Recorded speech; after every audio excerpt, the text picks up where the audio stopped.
কাৰণে কি হ'ল মনক বশ কৰিবৰ কাৰণে সপ্ত ঋষিময় সাধনময় 7জন ঋষি একেলগ হ'লে হেৰৌ দুৰ্জয় বেন তই পাপ নকৰিবি, তই অন্যায় নকৰিবি, তই অনীতি নকৰিবি, তই অংগৰ পুত্ৰ। অংগ ধাৰ্মিক আছিলে, কিন্তু বেনে কি কৰিলে আমাৰ দেহত থকা ঋষিময় সাধনময় এই তপস্বী ঋষিকেইজনৰ বাক্য নেমানিলে আৰু কি কৰিলে পাণৰ তত্ত্ব বশিষ্ঠ, বাক্যৰ তত্ত্ব দেৱঋষি নাৰদ, হয়নে, দৃষ্টিৰ তত্ত্ব হ'ল অত্ৰি, হয়নে, আমাৰ মনৰ আনন্দৰ তত্ত্ব হ'ল পুল, সকলোবিলাক একলগ হ'ল।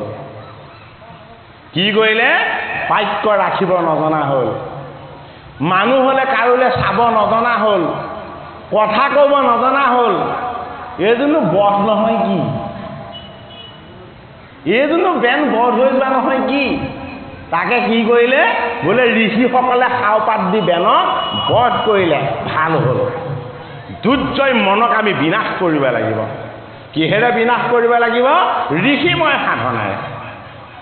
এই ঋষিময় সাধনাৰে যেতিয়া দুৰ্জয় বেনক বিনাশ কৰি দিয়া হ'ল, ৰজাহীন হৈ গ'ল মন। আমাৰ ইন্দ্ৰিয়বিলাকৰ ভিতৰত ৰজা। এই ৰজাক যদি বধ কৰিবলৈ হয়, ৰজাক আকৌ কি কৰিব লাগিব? জীয়াব লাগিব। কোনে জীয়াব?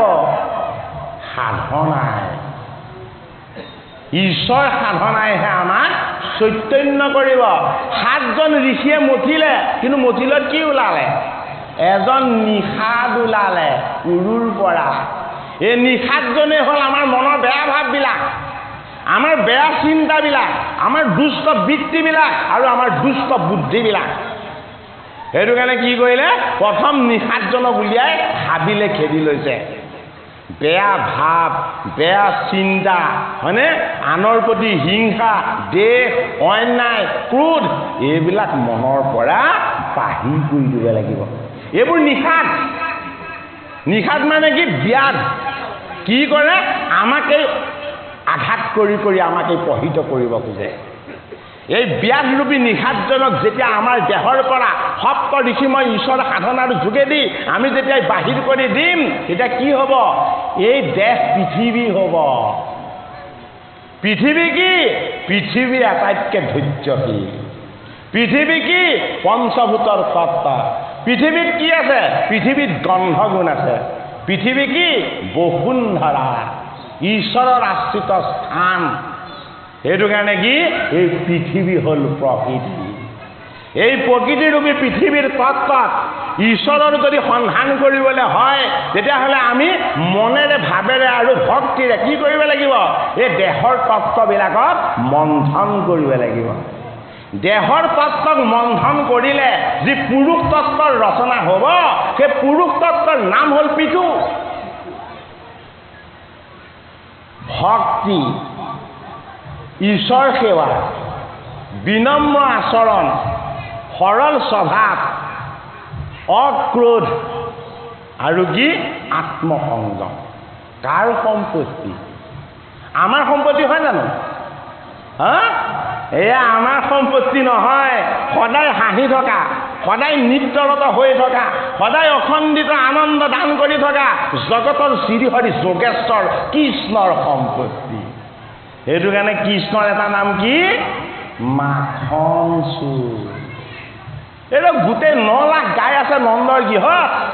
ইমানখিনি গাই থকা স্বত্তেও মাখন কৃষ্ণই কিয় চুৰি কৰি খাব লাগে? বুজালে আমাক। আমি বেন হৈ থাকিব লাগিব। আমি দুৰ্জয় বেন ৰজা হ'ব লাগিব। আমি দুৰ্জয় বেন ৰজা হৈ থাকিবলৈ হ'লে আমাৰ ভিতৰত থকা অমৃতৰূপী মাখনখন কৃষ্ণই চুৰ কৰি খাই লৈ যাব লাগিব। ভাগৱতে কৈছে কৃষ্ণই চুৰ কৰি মাখন খাব, কিন্তু বেনৰ ঘৰত নাখায়।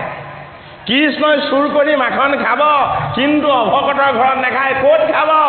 বৃন্দাবনৰ পানৰ গোপীৰ গৃহত খাব। পিঠু 4ৰ্থ স্কন্ধত ঈশ্বৰৰ পৰমাৰ্থিক তত্ত্ব। এই দেহক দোহন কৰিব লাগিব। এই দেহ হ'ল পৃথিৱী। এই পৃথিৱীক যদি দোহন কৰা হয়, ঈশ্বৰ তত্ত্বৰ সহায় ল'ব লাগিব। এই ঈশ্বৰ তত্ত্বই হ'ল দোহন কৰিবৰ কাৰণে প্ৰয়োগ কৰা সেই বৎসসকল। অৰ্থাৎ মানৱ জাতিৰ পিতৃপুৰুষ মনুক প্ৰথম বেন ৰজাই প্ৰথম পিঠুৱে কি কৰিছিলে বৎস কৰি লৈছিলে এই মনু মানে মনৰ তত্ত্ব মনু মানে ভাৱ আৰু চিন্তন মনু মানে ভাৱ আৰু ভক্তি মনু মানে মানৱ জাতিৰ পিতৃপুৰুষৰ বেদময় সাধনা এই বেদময় সাধনা যদি আমাৰ নহয় কামধেনুৰূপী দেহৰ পৰমাৰ্থিক তত্ত্বক আমি কেতিয়াও বৎস ৰূপেৰে দোহন কৰিবলৈ লগাব নোৱাৰিম ভাগৱতৰ ৪ৰ্থ স্কন্ধত পিঠুৰ পৃথিৱী দোহন পিঠুৰ যজ্ঞলৈ কোন আহিলে পিঠুৰ যজ্ঞলৈ সিদ্ধ আহি গ'ল যাৰ যজ্ঞ সফল হয় তালৈ কোন আহিব সিদ্ধগণ আহিব সিদ্ধগণক কি কৰিলে পিঠুৱে সিদ্ধগণক চৰণৰ জল গংগাৰ জলেৰে হয়তো ধুৱাই দিলে চৰণৰ পাত্ৰৰে জল লৈ সিদ্ধগণৰ চৰণ ধুৱালে সিদ্ধৰ চৰণৰ জল পিঠুৱে শিৰত ল'লে আৰু সিদ্ধসকলক স্তুতি নতি আৰু উপাসনা কৰি ক'লে হে সিদ্ধগণ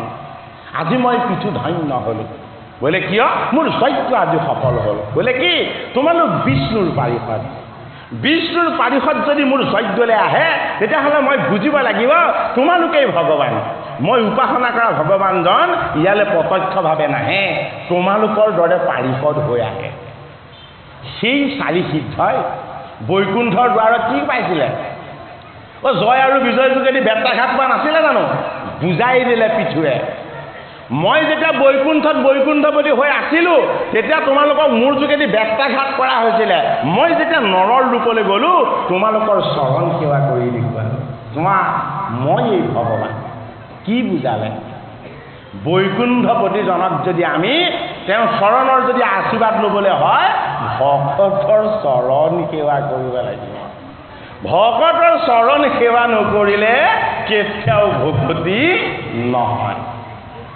আজি আমাৰ পৰম ভাগ্য যে আপোনাৰ সব ভকত বৈষ্ণৱৰ আমি চৰণ সেৱা কৰাৰ সুযোগ আজি আমাক ভগৱানে দিছে পিঠুৰ পৰমাৰ্থিক তত্ত্ব ভাগৱতৰ ৪ৰ্থ স্কন্ধত আমাক দিছে আৰু ইয়াৰ পাছত কি দিছে ৪ৰ্থ স্কন্ধত আমাক দান কৰা হৈছে কি পুৰঞ্জন সংবাদ ৪ৰ্থ স্কন্ধ সাগৰ সদৃশ ৪ৰ্থ স্কন্ধৰ তত্ত্ব কথাকেইটা ভালদৰে বুজাই বঢ়াই ক'বলৈ হ'লে প্ৰায় ২ দিন লাগিব নহয়নে বাৰু কিন্তু আমাৰ সময়ৰ নাটনি আপোনালোকেও আগ্ৰহেৰে বাট চাই আছে ভাতজনে কিজানি কিবা এটা আমাক দি যায় জানো আমি একো দিব নোৱাৰোঁ তথাপিতো আপোনালোকৰ যিটো মনৰ আশা এই আশাটোক জয়ী নন্দনে যাতে পূৰ কৰে ভাগৱতৰ ৪ৰ্থ স্কন্ধৰ অন্তিমত দিয়া হ'ল কি পুৰঞ্জন সংবাদ বুজাইছে আমি প্ৰত্যেকেই পুৰঞ্জন বোলে কি জীৱ এই জীৱৰ দেহত কি থাকে ৯খন দুৱাৰ থাকে এই জীৱটো কিহৰ অধীন মনৰ বৃত্তিৰ অধীন মনৰ বৃত্তিয়ে হ'ল সেই ৰহস্যময় নাহিবৰাগী হয়নে এই মনৰ বৃত্তিৰূপী ভাজ্যাৰ কবলত পৰি আমি হৰি বিমুখ হৈ যাওঁ আমাক কি কৰে লটি ঘটি কৰি পেলাই দেহৰ তত্ত্ব কিহৰ কাৰণে ঈশ্বৰ সেৱাৰ কাৰণে ঈশ্বৰ সেৱা কৰিলে এই পুৰঞ্জনৰূপী জীৱবিলাক কি হয় শুদ্ধ হৈ যায় আৰু ৪ৰ্থ স্কন্ধৰ অন্তিমত দিয়া আছে কি ১০ পচেতকৰ কথা নাৰদ সংবাদ কাৰ লগত প্ৰাচীনবহী ৰজাৰ লগত অৰ্থাৎ আমাৰ বাহ্যিকমুখী ইন্দ্ৰিয়বিলাকেই হ'ল প্ৰাচীনবহী এই বাহ্যিকমুখী ইন্দ্ৰিয়বিলাকক সংসাৰ সুখ লাগে জীৱনৰ সুখ লাগে ক্ষণস্থায়ী সুখ লাগে আৰু এই সুখ কাৰ যোগেদি লাভ কৰা হয় 10টা ইন্দ্ৰিয়ৰ যোগেদি লাভ কৰা হয় এই 10টা ইন্দ্ৰিয়ৰ 10টা তত্ত্বই হ'ল 10 পচেতক এই 10 পচেতক ৰূপী এই ইন্দ্ৰিয়বিলাকক আমি জলত ডুব মাৰি ঈশ্বৰ সেৱাত লগাব লাগিব হয়নে কি জল 10 পচেতকে যে গংগাৰ জলত ডুব মাৰি যে ঈশ্বৰ সেৱা কৰিছিলে আমি বাস কৰি আছো ভৱজলত এই সংসাৰ ক'ত ডুব গৈ আছে ভৱজল এই ভৱজলৰ পৰা যদি আমি উদ্ধাৰ হ'বলৈ হয় আমি হৰিৰ চৰণ সেৱা কৰিব লাগিব গুৰুৰ চৰণত আশ্ৰয় ল'ব লাগিব সাধুৰ সংগত গোবিন্দৰ কথা শ্ৰৱণ কীৰ্তন কৰিব লাগিব গীতা ভাগৱত কীৰ্তন দশম ঘোষা ৰত্নাৱলী এইবিলাকক ঈশ্বৰ তত্ত্ব বুলি আমি সদায় চৰ্চা আৰু প্ৰতিপালন কৰিব লাগিব। এয়া কি জল? এয়া ভকতিৰ জল। এই ভকতিৰ জলত যদি ডুব মাৰি এই 10 পচেতক ৰূপী 10টা ইন্দ্ৰিয়ই যদি এবাৰ যদি কেনেবাকৈ ঈশ্বৰৰ যোগময় সাধনাত লাগি যায়, এটা জনমত নহয়, ভকতে ঈশ্বৰ সেৱা জনমে জনমে বিচাৰে। কেইহাজাৰ বছৰ? 10,000 বছৰ।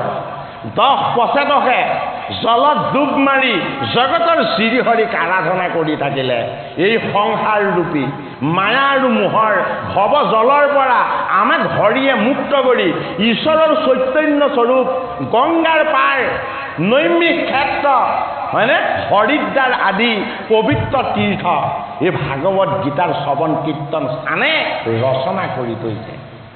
এই পবিত্ৰ তীৰ্থৰ গংগাৰূপী জলত আমি যদি ডুব মাৰি এই হৰি ভকতিৰ কথা যদি শ্ৰৱণ কীৰ্তন কৰিব বিচাৰোঁ, এই 10টা জড় ইন্দ্ৰিয় চৈতন্য হৈ যাব।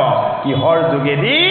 ৰাম কৃষ্ণ হৰি, ৰাম কৃষ্ণ হৰি, ৰাম কৃষ্ণ হৰি, যি সত্য। ভাগৱতৰ 4ৰ্থ স্কন্ধ ভাগৱত ভগৱন্তৰ সোঁৰূপ।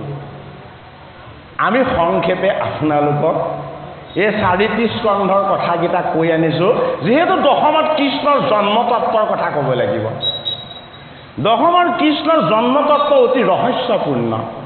জন্ম নোহোৱা জীৱৰ যোনিলে আহিব নিবিচৰা সদায় পৰমাত্মাৰ ৰূপত প্ৰতিষ্ঠা হৈ থকা সেইজন দৈৱকী নন্দন কৃষ্ণ কংসৰ কাৰাগাৰত আহি কিয় জন্ম ল'ব? এই কংসৰ কাৰাগাৰত আহি জন্ম ল'ব বিচৰা এই জগতৰ যোগেশ্বৰ কৃষ্ণৰ জন্মতত্বৰ ৰহস্য আমি হৃদয়ংগম কৰিবলৈ আমি 9ম স্কন্ধলৈকে ভাগৱতৰ ভকতিৰ ৰহস্যময় তত্ত্ব আমি শ্ৰৱণ কীৰ্তন কৰিব লাগিব। 9ম স্কন্ধলৈকে যদি ভাগৱতৰ ৰহস্যময় ভকতিৰ তত্ত্ব আমাৰ যদি হৃদয়ংগম হৈ যায়, জগতৰ শ্ৰীহৰি যোগেশ্বৰ কৃষ্ণ কংসৰ অন্ধকাৰ কাৰাগাৰত অন্ধকাৰ দূৰ কৰি মায়া আৰু মোহৰ তমসাবিলাকক আঁতৰ কৰি সমস্ত লোহাৰ জপনাবিলাকক উন্মুক্ত কৰি তন্দাত নিদ্ৰাগত হৈ থকা সেই ৰখীয়া কেইজনক চৈতন্য অৱস্থাৰ পৰা তন্দা অৱস্থালৈ নি জগতৰ শ্ৰীহৰি শংখ চক্ৰ গদা পদ্ম ধাৰণ কৰি অখণ্ডিত আনন্দেৰে বিদিত হৈ দিব।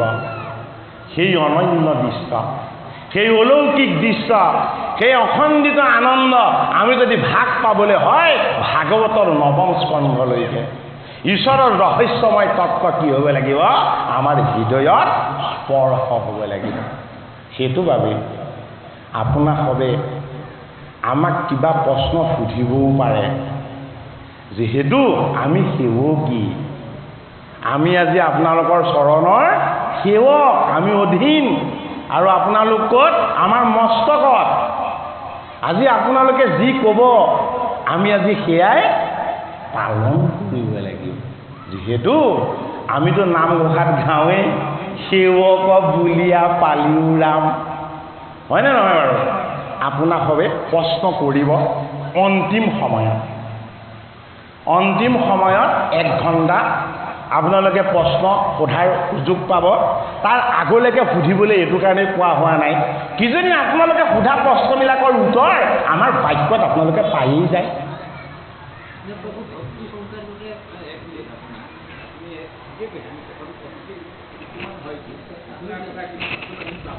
হয় হয় হয়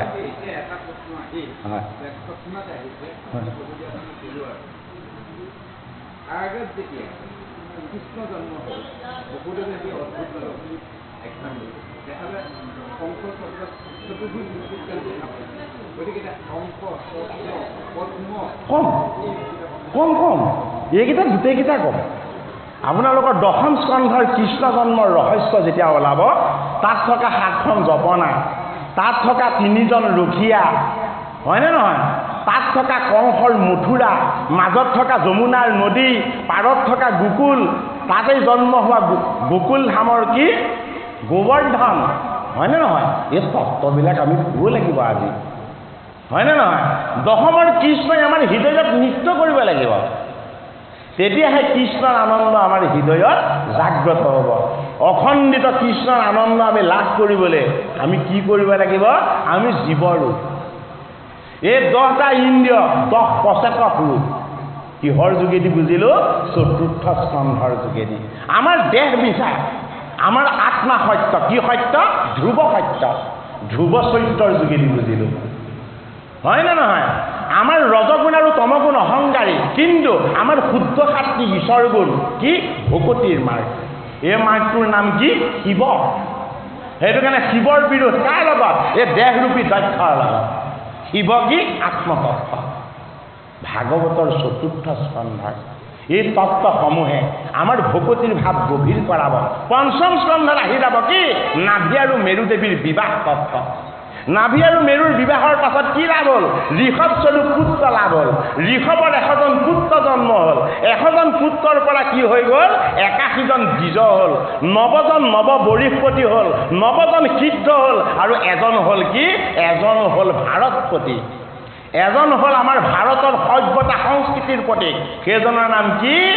জড়ভৰত। ঋষভ আখ্যান, জড়ভৰত, বিদ্যাসুৰ বধ, হয়নে? শিৱৰ ছিদ্ৰ আৰু পাৰ্বতীৰ অভিসম্বাদ ইত্যাদি তত্ত্বৰে ভাগৱতৰ পঞ্চম স্কন্ধ।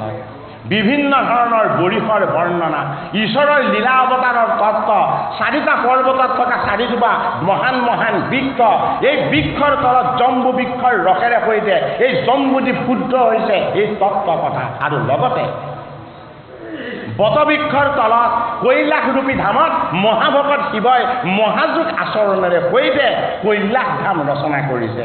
এই কথা ক'ত আছে? ভাগৱতৰ বিভিন্ন বৰিষ বৰ্ণন পঞ্চম স্কন্ধত। এই পঞ্চম স্কন্ধত প্ৰকৃতিৰ ৰহস্যময় তত্ত্বৰ ব্যাখ্যা আছে। ইলাবিত্ৰবিষ, কিম্পুৰুষ বৰিষ ইত্যাদি বৰিষবিলাকৰ বিষয়ে সুন্দৰকৈ বৰ্ণনা কৰিছে। কিয়? এই দেহৰ, এই দেহৰূপী তত্ত্বত কিমান যে ঈশ্বৰৰ ৰহস্য লুকাই আছে, কিমান যে পৰ্বত, কিমান যে পাহাৰ, কিমান যে নদী, কিমান যে হ্ৰদ, কিমান যে সৰোবৰ আমাৰ এই হৃদয়খনৰ মাজতেই হৰিয়ে বাস কৰাই ৰাখিছে। এই তত্ত্ব ভাগৱতৰ পঞ্চম স্কন্ধৰ যোগেদি আমাক জনাব। এই চতুৰ্থ স্কন্ধৰ ৰহস্য ভকতিৰ তত্ত্ব আমি যদি জানিব পাৰিলোঁ, আমি কি হ'ব লাগিব? আমি শ্ৰেষ্ঠজন হ'ব লাগিব। শ্ৰেষ্ঠজনক কি বুলি কোৱা হয়? ঋষভ। ঋষভ মানে শ্ৰেষ্ঠজন। কেনেকৈ শ্ৰেষ্ঠ বুজাই দিছে। কেনেকৈ জন্ম হ'ল? ঋষিসকলৰ জীৱনজোৰা সাধনাত নাভি আৰু মেৰুৰ যজ্ঞৰূপী ঈশ্বৰ তত্ত্বৰ পৰিপূৰ্ণ সাধনাৰ ফচলত কি হৈ গ'ল? জগতৰ শ্ৰীহৰিয়ে বৰ দিলে। কাক বৰ দিলে? ঋষিসকলক ক'লে যে নাভি আৰু মেৰু দেৱীৰ এটা পুত্ৰ হ'বলৈ আপুনি আশীৰ্বাদ দিয়ক। ঋষিসকলে ভাগৱতৰ পঞ্চম স্কন্ধত এই কথা কৈছে। আৰু ঋষিসকলে ক্ষমা খুজিছে নাৰায়ণক। কি বুলি? তুমি নিষ্কাম ঈশ্বৰ, তুমি নিৰাকাৰ ঈশ্বৰ, তোমাক কামনা কৰি কোনেও খুজিব নাপায়। হে হৰি, আমি ঋষিসকল মোহমতী, আমি ঋষিসকল অজ্ঞানী, আমি যজ্ঞ কৰিছোঁ তোমাক সন্তুষ্ট কৰিবলৈ, হয়, কিন্তু এটা উদ্দেশ্য ৰাখি দিলোঁ। বোলে কি? নাভিত এটা পুত্ৰ হ'ব লাগিব।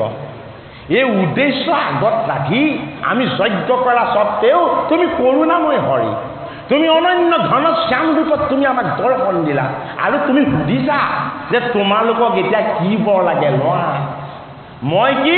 মই বৰদাতা হৰি। মোক যদি কোনোবাই দেখা পায়, মই মনৰ সমস্ত কামনা পূৰ্ণ কৰি দিম। আৰু তেতিয়া ঋষিসকলে কি বৰ খুজিলে? হে হৰি, আপোনাক দেখাটোৱেই ডাঙৰ বৰ, আপোনাৰ চৰণ স্পৰ্শ কৰাৰ আনন্দটোৱে ডাঙৰ বৰ, আমি আৰু কি বৰ ল'ম? যদি আমাৰ প্ৰতি দয়াশীল হৈছে, যদি আমাৰ প্ৰতি কৃপাশীল হৈছে, আপোনাতকৈ সুন্দৰ এই জগতত কোনো নাই। ইমান সুন্দৰ আমি আজিলৈকে কাকো দেখা নাই। গতিকে আপোনাক যাতে সদায় দেখাব, আপোনাক যাতে সদায় চৰণ স্পৰ্শ কৰাৰ সুযোগ পাওঁ, আপোনাৰ চৰণ যাতে আমি সদায় প্ৰাৰ্থনা আৰু উপাসনা কৰাৰ ব্যৱস্থা হয়, হে জগতৰ হৰি, আপুনি নাভিৰ পুত্ৰ হৈ আহিব নেকি বাৰু? কি বুজাইছে? পৰমাত্মা কোন? আমাৰ পিতৃ। পৰমাত্মা কোন? আমাৰ মালিক। আৰু আমি কোন? আমি তেওঁৰ অংশ, হয়নে বাৰু? আমি তেওঁৰ অংশবিলাকে তেওঁৰ গুণবিলাকক যদি, তেওঁৰ লীলাবিলাকক যদি, তেওঁৰ মহিমাবিলাকক যদি, তেওঁৰ চৈতন্য সত্য শুদ্ধ সনাতন তত্ত্বক যদি আমি হৃদয়ংগম কৰোঁ, আমি পাপৰ পৰা মুক্ত হ'ম, আমি অহংকাৰৰ পৰা মুক্ত হ'ম, আমি জীৱৰ জড় বন্ধনৰ পৰা মুক্ত হ'ম, আমি চৈতন্য হৰিৰ সনাতন সত্যৰ আমি সন্মুখ হ'ম। চৈতন্য হৰিৰ সনাতন সত্য যি উপলব্ধি তাক কোৱা হয় কি বুলি? ঋষভ। ঋষভ আমাৰ জীৱন জোৰা সাধনা হ'ব লাগিব। ঋষভ আমাৰ জীৱনৰ তপময় ব্ৰত হ'ব লাগিব। ঋষভ ঈশ্বৰৰ চৈতন্য স্বৰূপ হ'ব লাগিব। কি হ'ব লাগিব? আমি দুবাৰ জন্ম ল'ব লাগিব। এটা জনমত নহয়, জনমে জনমে আমি দুটা জনম বিচাৰিব লাগিব। হে জগতৰ হৰি, যদি তুমি মোক মানৱ ৰূপেৰে জন্ম দিছা, এবাৰ কায়িকভাৱে দিবা, আৰু দ্বিতীয়বাৰ তুমি মোক জন্ম দিবা তোমাৰ ৰহস্যময় ভকতিৰ সংস্কাৰৰ দ্বাৰা। ৰহস্য ভকতিৰ সংস্কাৰৰ দ্বাৰা আমি যদি আকৌ এটা জীৱন পাওঁ, তাক কোৱা হয় দ্বিজ বুলি।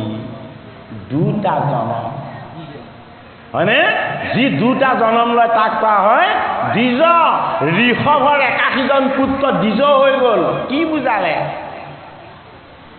ঈশ্বৰ তত্ত্বৰ ভাগ পাবলৈ আমি দুটা জনম ল'বই লাগিব।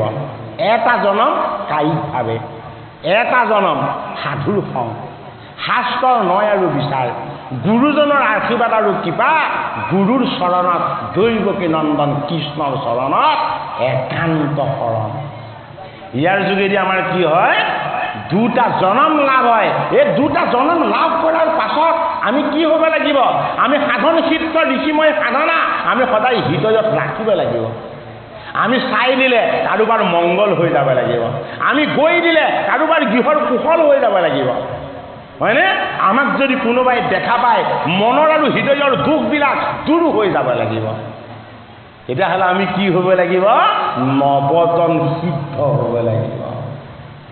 ঈশ্বৰৰ সাধনাবিলাক, ঈশ্বৰৰ উপাসনাবিলাক, ঈশ্বৰৰ নিৰ্গুণ চৰিত্ৰবিলাক আমি কীৰ্তন কৰি কৰি আমি জড় দেহৰ জড় বন্ধনৰ পৰা নিজক মুক্ত কৰি হৰিৰ আনন্দময় সত্তাময় আত্মাৰূপ যেতিয়া হৈ যাব পাৰিম, তেতিয়া আমাৰ লগত নিৰ্বাহ হ'ব কোন?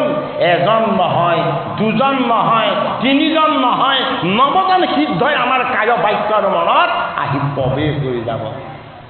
এই নৱসিদ্ধই এই নিমি নামৰ ৰজাক 9টা প্ৰশ্নত মহাভাগৱত মহাধৰ্মৰ সমস্ত ভকতিৰ তত্ত্ব দান কৰি দিলে, বুজালে। ঋষভ ঈশ্বৰৰ সাধনাৰ সফল তত্ত্ব, ঋষভ নৱজন সিদ্ধক সাক্ষাৎ কৰাৰ ঈশ্বৰ তত্ত্ব, ঋষভ এটা জনমতে দুটা জনম লাভ কৰি ভকতিৰ সংস্কাৰ লাভ কৰিব পৰা ৰহস্য ভকতিৰ ৰহস্য তত্ত্ব। এই ঋষভৰ এজন পুত্ৰ হ'ল কোন? ভৰ। ভ মানে ভক্তি, ৰ মানে ৰমন, ত মানে তৰণ। ভক্তিত ৰমন হৈ জীৱৰ তৰণ হৈ যোৱাৰ যিটো উপায় তাক কোৱা হয় ভৰত বুলি। এই ভৰত ক'ত থাকিব? এই ভৰত বাস কৰিব আমাৰ এই দেহত। এই দেহৰ নাম হ'ল ভাৰত। এইটোৱেই হৰিৰ গীত। ইয়াতে ঈশ্বৰ বাস কৰে, ইয়াতে ঈশ্বৰৰ উপাসনা হ'ব লাগে। হৃদয়েৰে যদি হৰিক উপাসনা কৰা নহয়, বাহিৰত ঈশ্বৰক বিচাৰি ফুৰিলে আমি কেতিয়াও ঈশ্বৰক বিচাৰি নেপাওঁ। ভাগৱতে কৈছে, শাস্ত্ৰই কৈছে, গুৰুজনাই কৈছে, হৃদয়খন পবিত্ৰ কৰা, হৃদয়খন তুমি শুদ্ধ কৰা, মনটোক তুমি স্থিৰ কৰা, জীৱনৰ জড় অনিত্য বস্তুবিলাকক তুমি এইবিলাকক তুমি মিছা বুলি ভাবিবলৈ বাধ্য হৈ যোৱা। জীৱন মিছা, সত্য কৃষ্ণ। এই জীৱন জড়, চৈতন্য কৃষ্ণ। চৈতন্য কৃষ্ণৰ চৈতন্য তত্ত্ব লাভ কৰিবৰ কাৰণে ভৰত যাত্ৰা কৰিলে পুলহ ঋষিৰ আশ্ৰমলৈ। পুলহ মানে কি? পুলহ মানে আত্মাৰ আনন্দ। আত্মাৰ আনন্দময় তত্ত্বটোক কোৱা হয় পুলহ বুলি। আমি সপ্তঋষি তত্ত্বত সেয়া কথা কৈছোৱেই, হয়নে বাৰু? আত্মাৰ আনন্দটোক কোৱা হয় পুলহ। পুলহৰ এখন আশ্ৰম আছে ক'ত? গণ্ডকী নদীৰ পাৰত। এই গণ্ডকী হ'ল আমাৰ জীৱন। এই জীৱন নদীৰ পাৰত এখন আনন্দৰ কি আছে? আনন্দৰ বৃন্দাবন আছে, আনন্দৰ উপবন আছে, আনন্দৰ তীৰ্থ আছে। এই জীৱনৰ পাৰতেই কি আছে? ঘৰতে সাধনা কৰিবলৈ যোৱা পুলহ ঋষিৰ আশ্ৰম। এই পুলহ ঋষিৰ আশ্ৰমত গৈ ভৰতে কি কৰিছিলে? ব্ৰত পালন কৰিছিলে, তপ পালন কৰিছিলে, যোগ আচৰণ কৰিছিলে আৰু হৰিৰ কীৰ্তন কৰিছিলে। হৰিৰ কীৰ্তন কৰি হৰিৰ গুণ গাই গাই ৰহস্য ভগৱতীৰ লীন গৈ ভৰতে কান্দে, ভৰতে হাঁহে, ভৰতে নৃত্য কৰে, ভৰত হৰিময় হৈ গৈছিলে। তাৰ পাছত কি হ'ল? বেদৰ ওমকাৰ ধ্বনি তেওঁ স্মৰণ কৰিবলৈ ল'লে।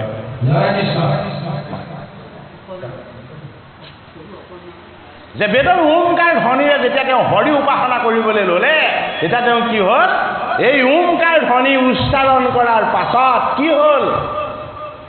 হৰিৰ যি ৰহস্য ভগৱতী, হৰিৰ গুণগান আৰু যশেৰে তেওঁ জীৱনক শুদ্ধ কৰাৰ যি ভগৱতীৰ শুদ্ধতা কি হ'ল? বন্ধনলৈ আহি গ'ল। ওমকাৰ কিহৰ বস্তু? বেদৰ এক অক্ষৰ মন্ত্ৰ, হয়নে নহয়? এক অক্ষৰ মন্ত্ৰ বেদত লুকাই থকা বস্তুহে, ইয়াক কীৰ্তন কৰা বস্তু নহয়। একাক্ষৰী মন্ত্ৰ ওমকাৰ যেতিয়াই ভৰতে স্মৰণ কৰিলে, তেওঁ ওলাই যাবলৈ বাধ্য হ'ল। ক'লৈ? ঔ উ ম, তিনি গুণময় বৃত্তি। আমি তিনি গুণময় বৃত্তিক উপাসনা নকৰোঁ। আমি কাক কৰোঁ?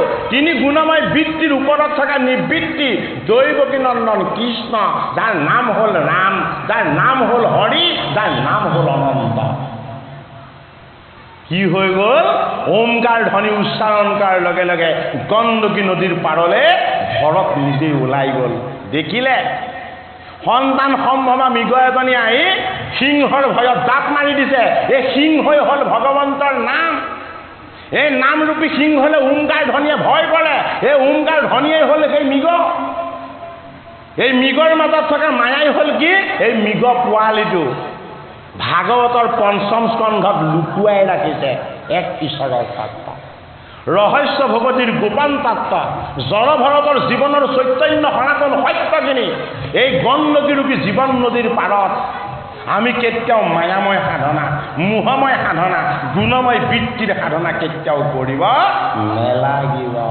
আমি কৰিব লাগিব নিগুণ সাধনা, নিগুণ ভগৱতী। সেইটো কাৰণে কি হ'ল? জড় ভৰতে পুলহ ঋষিৰ আশ্ৰমলৈ গৈও বন্ধনত পৰি গ'ল। কিহৰ বন্ধন? সংসাৰৰ পৰা মুক্ত হৈ সংসাৰ বন্ধন, জীৱৰ তত্ত্বৰ পৰা আঁতৰ হৈ জীৱৰ জড় বন্ধন। এই মৃগ পোৱালিটো হ'ল আমাৰ মনৰ মাজত বাস কৰা মায়াৰ মোহ। আমি য'তেই নাথাকোঁ কিয়, এই মৃগ পোৱালিটো ক্ৰমানে ডাঙৰ হৈ হৈ গৈ থাকে। অন্তিম সময়ত মাধৱ মহাপুৰুষে কোৱাৰ দৰে প্ৰাণ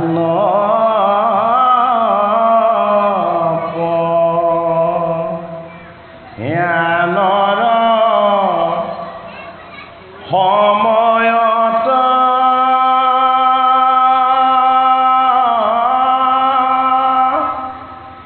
অসভবাত পিত্ৰ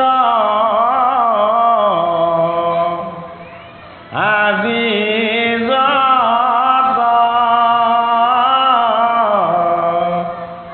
এক কণ্ঠনি ৰোধনে তোমাৰ স্মৰণ কথা, এক কণ্ঠনি ৰোধনে তোমাৰ স্মৰণ কথা। মাধৱৰ বাণী প্ৰাৰ্থনাৰ অন্তিম লেচাৰী চন্দত বুজাই দিলে। সমস্ত জীৱৰ অন্তিম প্ৰাৰ্থনা হ'ব লাগে। বোলে কি? মোৰ যেতিয়া কণ্ঠ ৰুদ্ধ হ'ব, যেতিয়া মোৰ দৃষ্টিশক্তি নাইকিয়া হ'ব, যেতিয়া মোৰ স্মৃতি লোপ পাব, হে জগতৰ হৰি, তুমি স্মৃতিত বাস কৰাই ৰাখিবা তোমাৰ পবিত্ৰ ৰহস্য ভকতি। ৰাম কৃষ্ণ হৰি, ৰাম কৃষ্ণ হৰি, ৰাম কৃষ্ণ হৰি।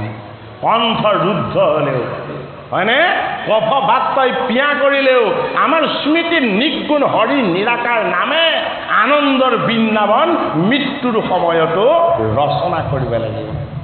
জড়ভৰ কি হৈ গ'ল? 3টা জনম ল'ব লগা হ'ল।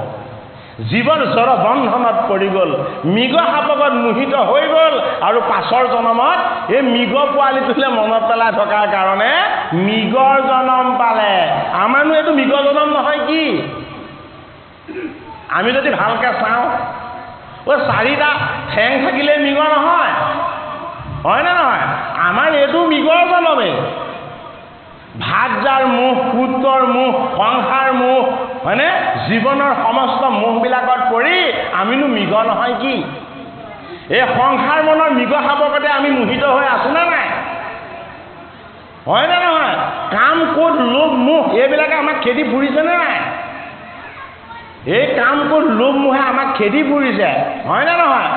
গতিকে এইটো জনমত আমি কি কৰিব লাগিব? নিৰ্গুণ ভকতি কৰিব লাগিব। মহাভাগৱত মহাধৰ্ম প্ৰতিপালন কৰিব লাগিব।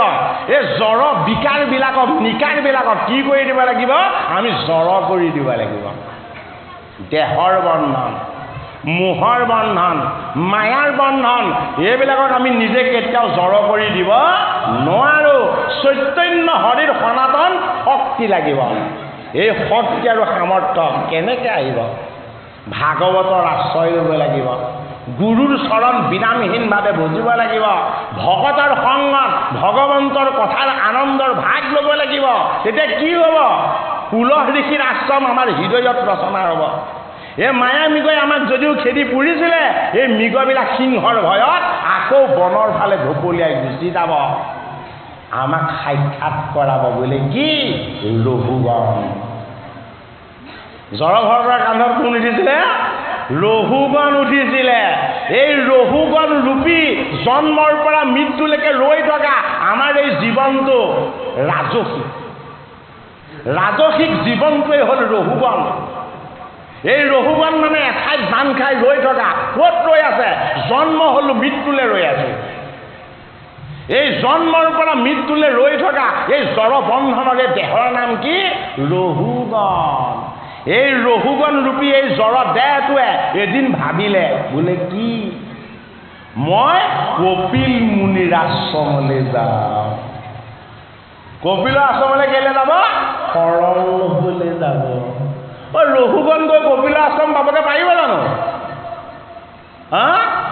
কপিলৰ আশ্ৰম ৰঘুগণে বিচাৰি ল'ব পাৰে জানো? নোৱাৰে। কিয় নোৱাৰে? কপিল হ'ল সিদ্ধসকলৰ মাজত আটাইতকৈ শ্ৰেষ্ঠ।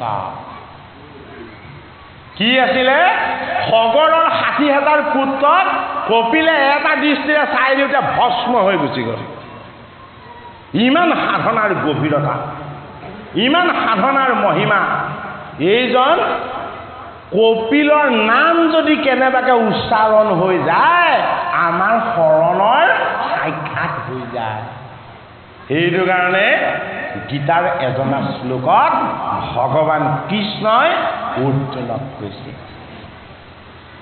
অস্বস্থ সৰ্ব বিখ্যানম দেৱৰ্ষীনাম সনাৰদ গন্ধৰ্বনম চিত্তৰাথো সিদ্ধিনাম কপিলু মুনি। অস্বস্থ সৰ্ব বিখ্যানম দেবৰ্ষীনাম সনাৰদ গন্ধৰ্বনম চিত্তৰাথো সিদ্ধিনাম কপিলু মুনি। গীতাৰ বাণী বোলে কি? মই কৃষ্ণ নিজেই। প্ৰতিটো পানীতে ময়ে প্ৰকাশ হওঁ। বোলে কেনেকৈ প্ৰকাশ হওঁ? তৎস্বৰূপত। বোলে কি? অস্বস্থ সৰ্ব বৃক্ষা নাম। হে অৰ্জুন, এই জগতত যিমান বৃক্ষ আছে সমস্ত বৃক্ষৰ ভিতৰত মই কি? মই আহত বৃক্ষ, অস্বস্থ বৃক্ষ। এনেকুৱা পাতৰ সেইজোপা অস্বস্থ কথা কোৱা নাই। গোটেই জীৱবিলাকক য'ত লগাই ৰাখিছে পাত কৰি, এই জীৱবিলাক অস্বস্থ বৃক্ষৰ এখিলা এখিলা পাত। এই সমস্ত জীৱক পাত ৰূপেৰে যিজোপা বৃক্ষত হৰিয়ে প্ৰতিপালন কৰি আছে সেই বৃক্ষজোপাক কোৱা হয় অস্বস্থ। অস্বস্থ মানে সমস্ত জীৱৰ আশ্ৰয়। ক'ত আশ্ৰয় দিছে? এই সংসাৰ বৃক্ষ। এই সংসাৰ বৃক্ষজোপাৰ নাম কি? অস্বস্থ বৃক্ষ। মই এই সংসাৰলৈ এই জীৱবিলাকক আনো। যিদৰে মোৰ কৃপাক বিৰিখবিলাকত কুঁহিপাত মেলে, সেইদৰে মোৰ অংশ জীৱবিলাকত মই এই বিৰিখৰ পাত কৰি যে কিবা লোক সমস্ত অকণমান আকৌ পাঠ চলক। পাঠ ৰৈ আছে যিহেতু দশমৰ কথাখিনি কোৱালে অকণমান সময় লাগিব। আমি পঞ্চম পালোৱে নহয়নে বাৰু? ষষ্ঠ, সপ্তম, অষ্টম, নৱম তাত বেছি সময় নলয়। কওক। নহয় এইখিনি অকণমান পাঠ কৰি লওক, পাছত কৈ দিব। হয়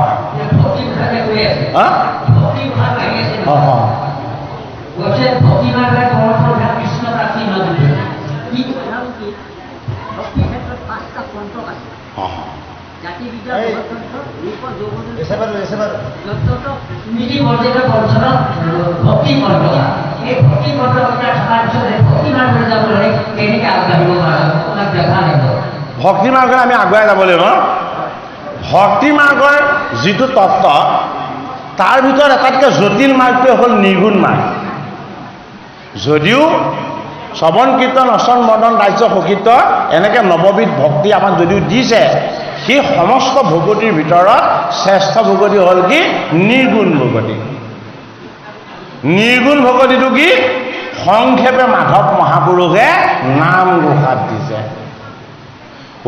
তজু গুণ নাম হৰি কেৱল নিৰ্গুণ মাত্ৰ সমস্তে গুণময় এতে কজানিয়া হৰি তোমাৰ নামক মাত্ৰ কৰিলো সাৰ কৃপা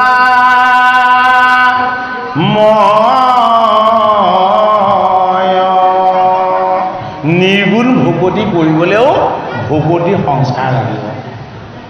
এই ভকতিৰ প্ৰথম সংস্কাৰ আশ্ৰয় কি? গুৰু। হয়নে? গুৰুৱে আমাক কি পৰিচয় কৰাই দিব? গুৰুৱে শ্ৰেষ্ঠ দেৱজনৰ পৰিচয় কৰাই দিব। দেৱ কোন?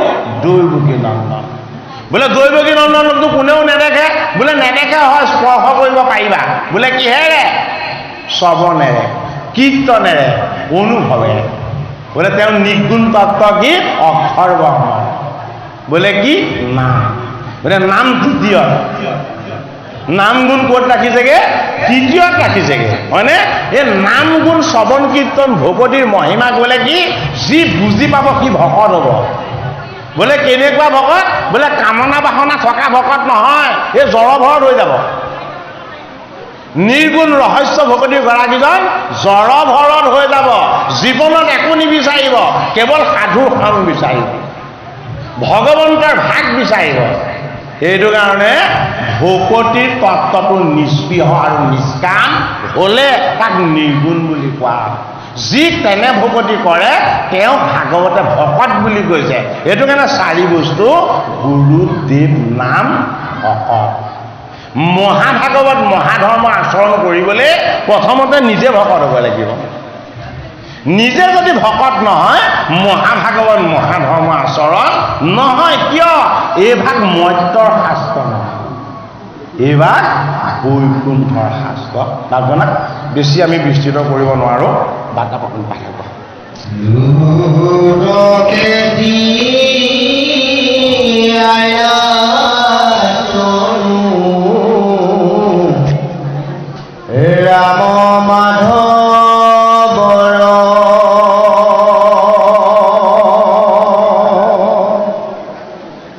লগতে কান্দন্ত দুয়ো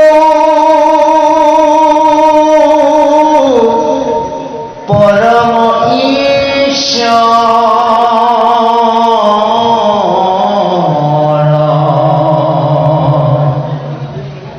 নেতৰলু বহে নখহে হৃদয়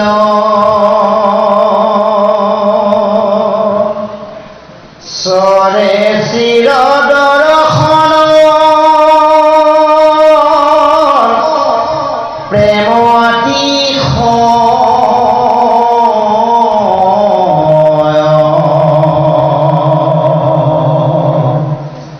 কটু ক্ষণে ভৈলন্ত ধব সন্ধু ক্ষণ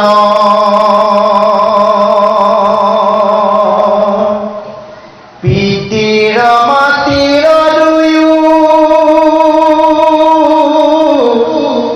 ধৰি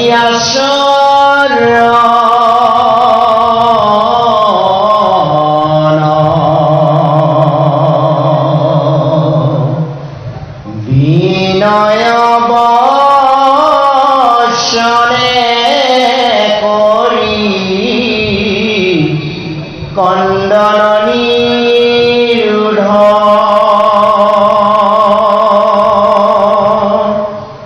অনেক বচনে দুইকো কৰিয়া প্ৰভু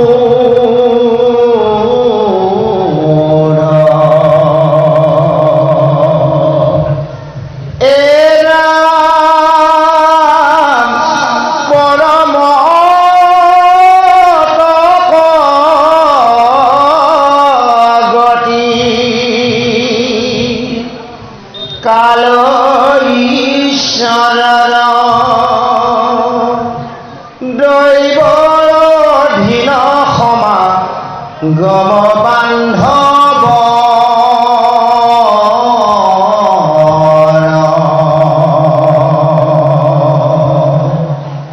কৈৰ পৰা আনি জীৱ কৰে কথাই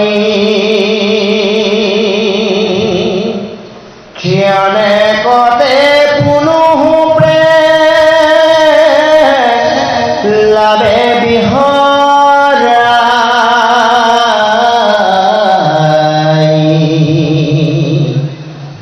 জলৰবে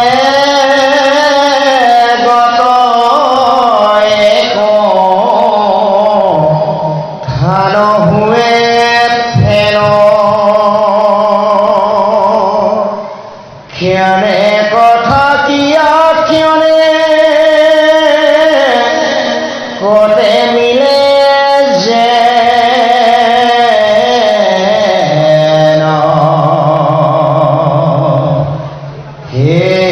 মতে সংযোগ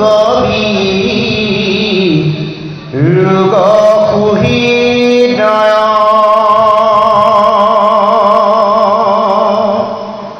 ঈশ্বৰৰ বৈশ্যকেহু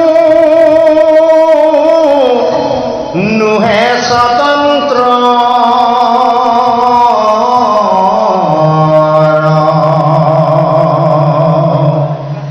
এহে পৰমাৰ্থ কথা নুহে আত্মবোধ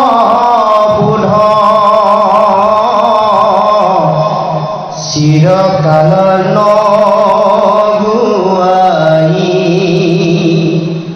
কৰিলো অপৰাধ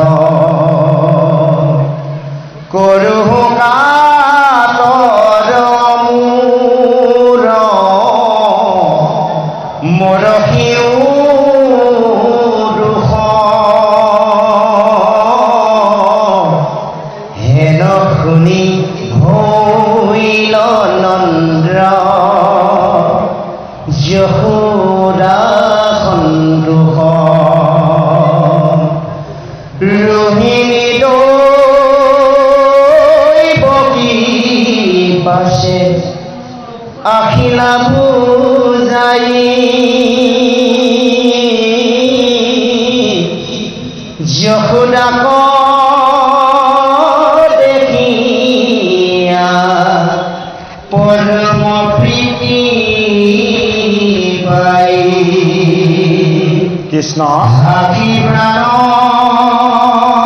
সখী বুলি সাৱটিলা ধৰি